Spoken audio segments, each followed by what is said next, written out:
Put a frog in a vessel of water and start heating the water.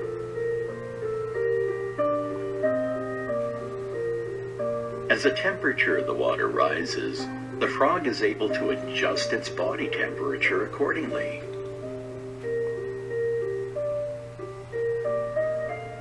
The frog keeps on adjusting with the increase in temperature.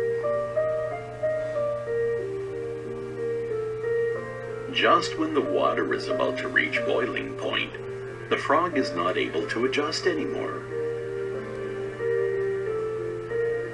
At that point, the frog decides to jump out. The frog tries to jump, but is unable to do so, because it lost all its strength in adjusting with the water temperature.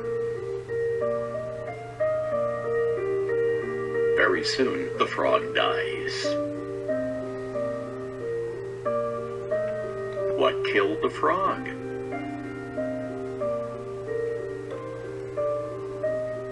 Many of us would say the boiling water.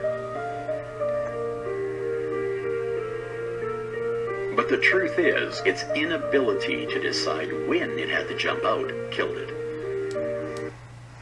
It's the inability to stop before it started, teaching millions to deny rescue breathing from a respiratory emergency patient.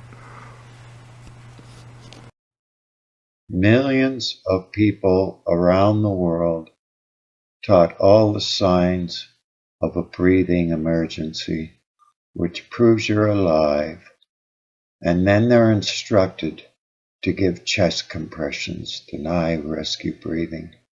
The signs of drug overdose can mimic any breathing emergency. A doctor or nurse cannot tell what's causing a respiratory emergency, but give rescue breaths ASAP, diagnose, and treat the underlying cause. There's hundreds of causes of breathing emergency, and a child instinctively knows, breathe or die. It's in the Old and New Testament about breathing emergencies. That's what it is. Naloxone is second line defense. Rescue breathing is first line defense. Naloxone doesn't always work. Might not be a drug overdose.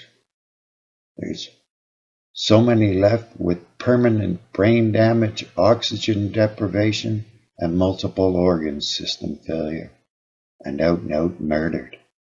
Chest compressions to a beating heart. Out of hospital cardiac arrest is a very rare event, and the signs are completely different than a respiratory emergency patient. You empower millions of people what they think is a life-saving technique. They are eagerly following the medical doctor's instructions, and the fool doctors are getting themselves murdered in the process. You taxpayers are paying for all this. Read the comment box for the medical information, then think. Think.